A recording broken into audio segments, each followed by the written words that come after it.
Nako po, bigla ang pangyayari na naman nito. Kinumpirma ni Robin Padilla na siya ho ay kukunin at ikukulong diyan ho sa ICC. Ayon po kay Robin Padilla sa kanya pagkumpirma. Alright, welcome back to my YouTube channel. I'm Andy's Vlog. Alam kong baka hindi ko kayo makapaniwala. Alam kong hindi rin ako makapaniwala. But anyway, mismong galing na ho ito kay Robin Padilla sa kanyang pagkumpirma mismo ngayong araw na ito. Tatapwat nagpaalam na nga ho siya na siya ay kukunin at ikukulong diyan ho sa ICC. Kaibigan, huwag pong kalimutan isang like sa video na ito. Kung nagustuhan niyo po, please subscribe my YouTube channel. Matindi o grabe. Ano ba ang kaso ni Robin Padilla? Ang natatandaan ko lang mo na kaso nito ay itong obstruction of justice na may kaugnayan po sa ICC. Itong tinakas si Bato, pinatakas diyan sa loob ng Senado. May kaugnayan nga pala sa ICC yun, ano? Maalala ko dahil ang ariswaran ni Bato ay galing po sa ICC. Baka nga nang dahil doon kung ano pa man dahilan. Kasi yun lang naman ang kaso na may kaugnayan sa ICC na pinatakas si Bato. Matagal na ang bulang-bulungan ito.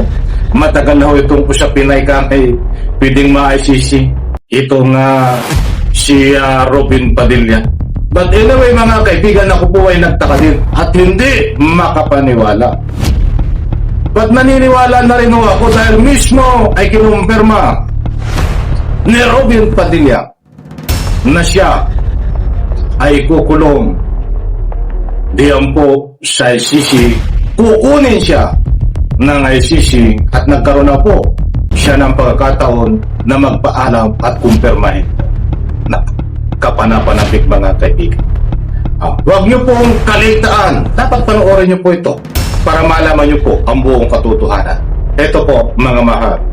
Tagapamahala ko kung magandang hapon din po at sa ating pong Ginoong Pangulo. Nais ko lamang po magbigay ng isang maiksing manifesto. Ano yun? The gentleman has 2 minutes. Maraming salamat po. A'udhu billahi minash shaitanir rajim. Bismillahirrahmanirrahim. Mga mahal kong kasama, nais ko lamang pong idulog sa inyo ang aking nararamdaman, ang isang damdaming masasabi ko pong nagtatanong.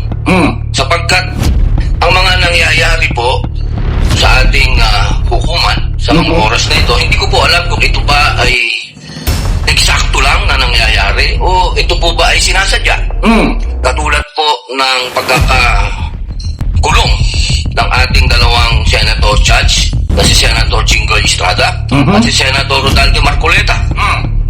At ang kagiyak pong pagdating ng aming mga masasabing galit sa ombudsman sa akin at kay Senator Alan Peter Cayetano. At kahapon, pagkatapos pong ng isang araw na mabanggit ang patungkol sa pagpunta ng ating mahal na NBI Director sa Bangkok. At huwag po kayong aalis mga kaibigan. Dahil sa bandang gitna ho, ay babahagi ko po sa inyo ang pagkumpirma ni Robin Padilla na siya ho ay ikukulong ng ICC at kukunin siya ng ICC. Patapusin lang po muna natin ito. In relation and connection, nagpapaalam na po siya dito mga kaibigan. Ito po. ito po ay kinwestiyon ni Senator Alan Peter Cayetano. Kahapon po ay biglang lumabas ang isang pahayag na iniimbestigahan daw po yung patungkol sa pangyayari noong Southeast Asian Games. Ito po ba ay eksakto lang o ito po ba ay mayroong dapat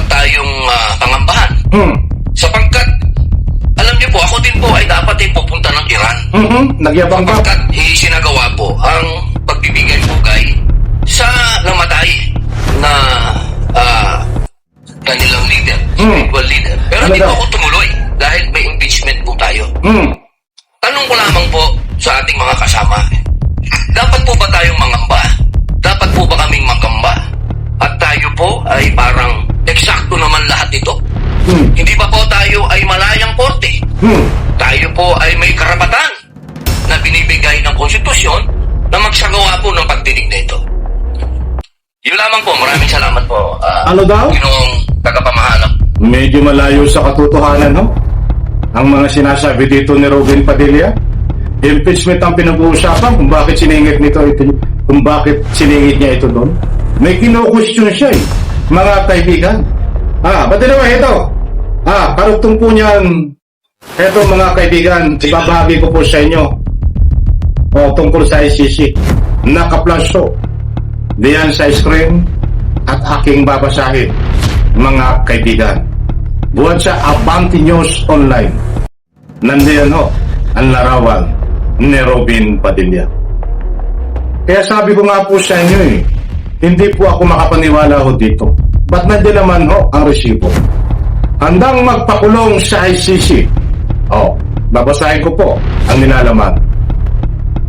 Pinalagan ni Senador Robin Padilla ang isang netizen na nag-post tungkol sa baril umano sa kanya. Nandiyan ho mga kaibigan. Ayon kay Senador Robin Padilla, siya na lang ang natitirang alas ng taong bayan para ubusin ang mga kriminal sa bansa. Hoy!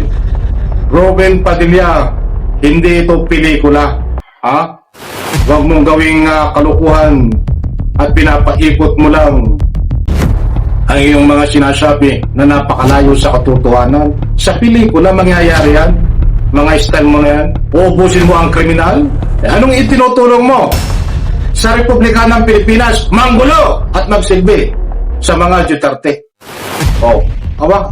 Pinadaanan ko lang pong konti doon. Konting tipid lang tayo, baka tayo kulangin sa kurs ito pa. Kaya parang demonyo na ang kriminal sa pagpaslang ng tao dahil sa mga katulad nito na ipinagkakampanya ang pagpatay ng kapwa-tao. Sabihin mo yan kay Digong sa amo mo. Anak ng katakot-takot, iha. Ako na lang ang natitira ninyong alas na handang magpakulong sa ICC para ubusin ang mga kriminal. Hindi ko na po ulitin mga kaibigan, hindi po tayo nagpapakalat ng anumang fake news. Maliwanag ko, kinumpirma ni Robin Padilla na siya po ay handa nang magpakulong sa ICC. Malabo sa katotohanan, Robin Padilla, ikukulong ka ay sa Republika ng Pilipinas dahil dito sa kaso mong obstruction of justice. Hintayin mo yan. Pero ito ikukulong siya sa ICC at susuko siya, handa siyang magpakulong, nagpaalam na po siya. Malabo po yan sa katotohanan, tatak-didis po yan, mahilig magpakalat ng fake news na ganyan. Humihingi ng simpatiya ko, mga kaibigan. Nako. Kaibigan, alam kong nakuha nyo ang gusto kong ipunto. Huwag po kayong maniwala dito kay Robin Padilla na ikukulong po siya sa ICC. Ang totoo po, hintayin niya ang dumating ang pagkakataon na ikukulong siya ay sa Republika ng Pilipinas. Like, share sa video na ito. Salamat po.